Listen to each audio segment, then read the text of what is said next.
Hello, my friend. How are we doing?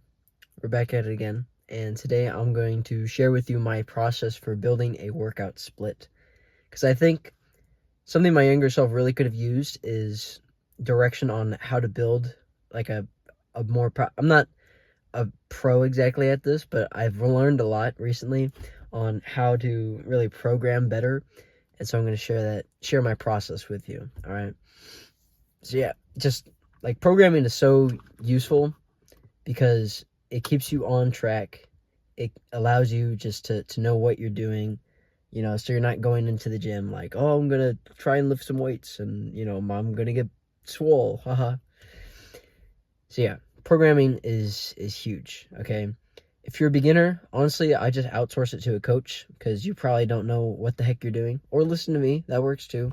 But what I did in the beginning of my journey was I really just I listened to my coaches. I saw what worked, what didn't work, what I liked, what I didn't like, and I took it from there. So yeah. Anyways, let's begin. Programming 101. Okay. So, the first thing you want to know whenever you're building your own program for fitness specifically, right, is what is your goal? Okay? Because you can have literally there's so many exercises on this planet. If you can do whatever you want basically to exercise, okay, but it's going to get you different adaptations according to what you do, right? The way you squat will determine how you build muscle, right? And what kind of muscle that you build, right?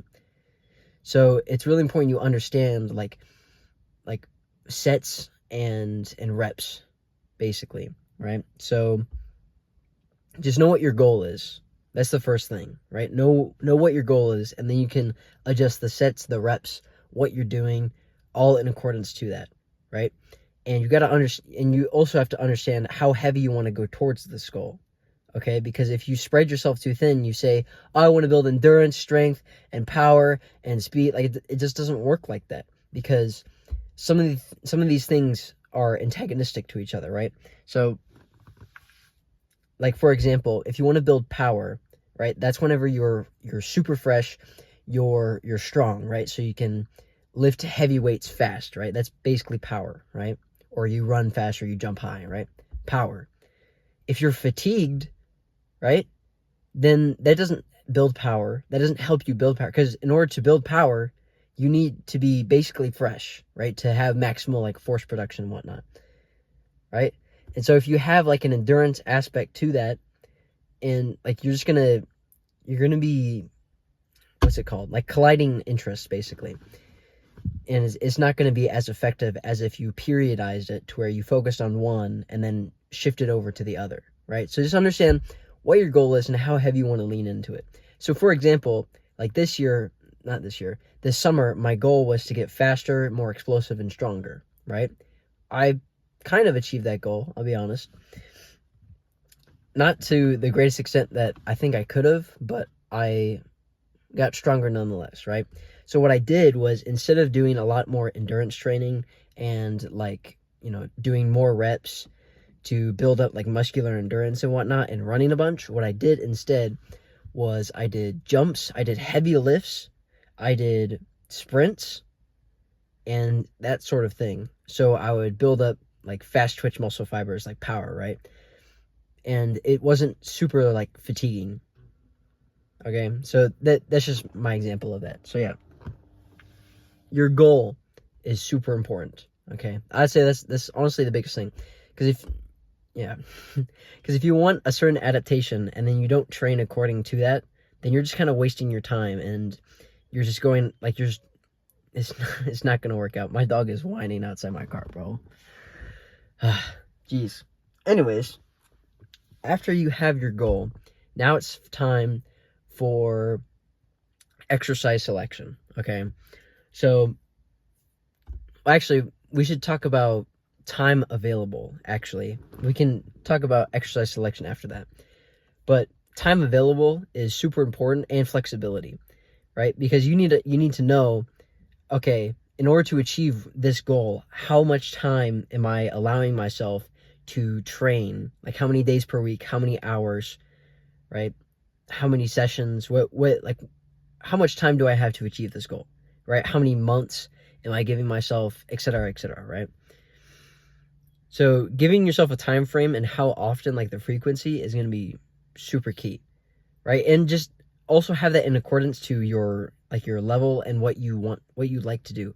I like training basically every day, right? So it's not, so for me, it's going to be, I'm going to spread out my stuff to like 6-7 days a week. Even if there's like a lighter session in there, I'm going to be training basically every day, right? For some people, they like a complete rest day, right? And so it's like, okay, just put a rest day on like Sunday or Wednesday, or, whenever you're busiest and you aren't able to really exercise, that's when you should probably put a rest day, So yeah, just work around, work, school, other commitments that you have.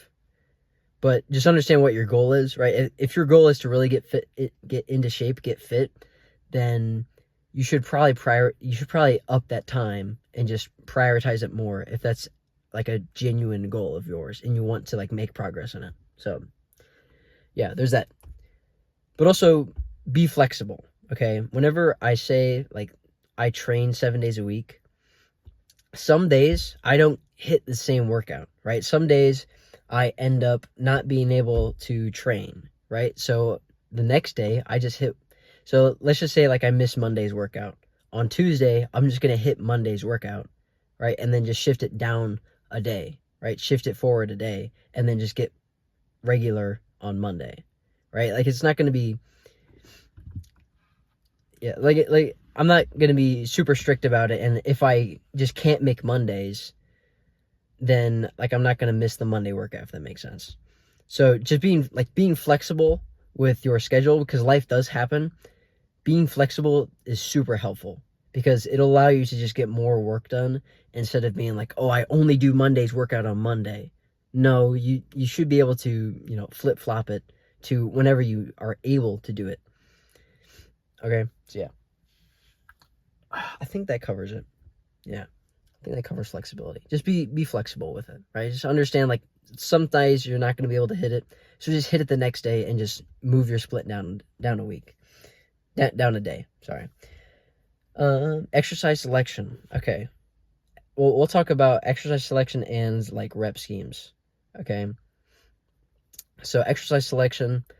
What I do personally is I do like big muscle groups first, like big compound lifts. I figure like those are the like what are the important things that will get me from point A to point B in like the most effective way possible, right? Because let's just say you have a goal of like growing your quads, right? You can do that in a lot of ways, right? For like what you need to do to grow your quads is to stimulate your quads, right? So you can do that in a lot of ways, right? That could be with squats, that could be with leg extensions, that could be with pistol squats, it could be with whatever, right? It could be with leg press. You have lots of options. So I'd just say do stuff, just my goals anyways, is just do like compound lifts, right? Those are they're just good for your entire body, for entire strengthening like everything in your body. And they are pretty taxing, but they just make you feel like so strong, like whenever you're squatting and you like, that's probably like the maximal amount of weight that you can really like move with your body. It's just good. If you don't like compound lifts, then whatever. But if you for me personally, I do compound lifts. Like I figure out which ones on which days are the most important. So like I do squat. I don't bench because I don't think it's necessary right now. I do hang clean. I do Nordic hamstring curls are kind of a compound lift, but they're like in between for me, honestly. So I do squat, hang clean, and Nordic hamstring curls. Those are really my big lifts. And I do some dips and push-ups. I don't know if those count as compound lifts, but they're kind of there because they work multiple muscle groups. But yeah, that's my upper body anyways. And some pull-ups, of course. I can't forget the pull-ups. But yeah, compound lifts are huge. Again, it depends on your goals, but this is where you can get creative, right? Exercise selection, there's so much you can do. I'm not going to go crazy with it because I could be here all day talking about like, oh, what you can do. Just understand what your goal is, and that will make exercise selection like so much easier. But I just have compound lifts in basically anything, you know. I feel like that's a good rule of thumb. Just compound lifts in basically every program. I don't see a program where you wouldn't use compound lifts. So yeah. Anyways, moving on. Let's talk about rep schemes. Okay. Again, this comes down to your goal. You know, lower reps are going to be like strength and power. Higher reps are going to be endurance, like the teen-ish reps to like 12-ish, right? Like the teen reps is going to be good for hypertrophy, from what I understand. So if you want to grow muscle, that's the range, the teen-ish range, and getting close to failure on those. So yeah, that's rep schemes basically in a nutshell. Yeah, I use a lot of lower rep schemes just because I don't like lifting forever, right? Like, I get there's some people who really like the pump, and I do like the pump sometimes, but to get there for me is just like annoying. I'd rather just lift like something like 6 times and just have it be like really hard to do than lift something like 30, like have 30 reps of it. I know like that's kind of counterintuitive because I'm more of an endurance athlete and I probably should be lifting like that. But, you know, there's other ways to build endurance, I guess. I don't know. Yeah. Yeah. If I was to wrap this up into a neat little bow, programming is huge. Okay. I think it's fun to kind of build out your program, what, you know, just like kind of imagining, okay, I'm going to do this and I'm going to improve this. Well, one last thing I would say is make sure you're measuring yourself. Okay. So it doesn't like maybe at the end of your program or every month or something, probably let's do every 12 weeks or so, right? Every 3 months. Have like a testing period, right? So you can test like whatever you're trying to improve, see how well you actually improved it, right? So this gives you kind of a stake to see, okay, I do actually need to work hard so this number gets better at the end, right? Because you can make this whole program and then, you know, half-ass it and it doesn't do anything, and then your squat doesn't get better at the end, and it's like, oh, you know, I haven't made any progress. So having a test that you want to perform better in at the end, I think will be super helpful. So for me, that's going to be like a sprint test, a vertical jump test. It's going to be like a race maybe. But yeah, those are my things, right? Maybe for someone else, it's like, oh, okay, I'm going to measure my biceps on this day. I'm going to measure my biceps, like measurements, right? I wouldn't go like off of looks, though you can kind of track your progress with like pictures and whatnot. But I'll go for like something like measurements if you want to do like muscle growth. Like, oh, I want to grow my biceps by an inch or like half an inch or whatever, depending on what your goal is, you know. So just having something kind of to stake on, right? Giving yourself, what's it called? I guess it's stakes. Giving yourself stakes to have at the end of your program, so you can work. So you have like, again, it goes back to the goal thing, right?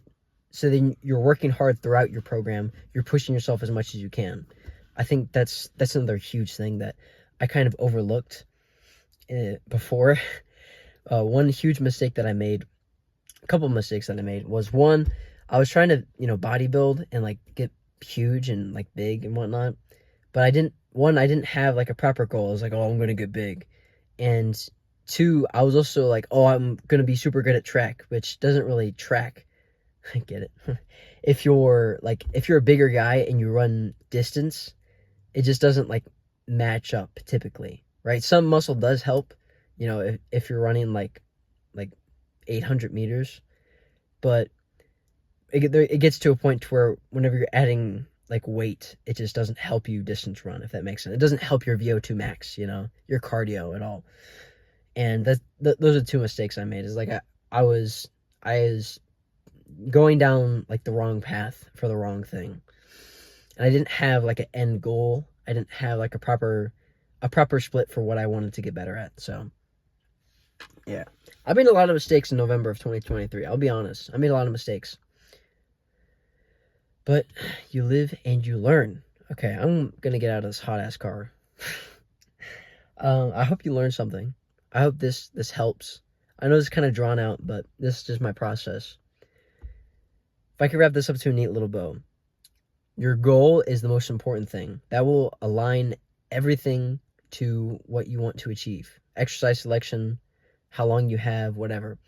Your goal is your biggest thing. So understand what your goal is and how bad you want it. Okay? I'd say that's the biggest thing. And then you can build your program around that. So yeah. I'm gonna get out of here. If you like what I'm saying, go subscribe. I'll see you in the next one, bro. Be better and have a W day.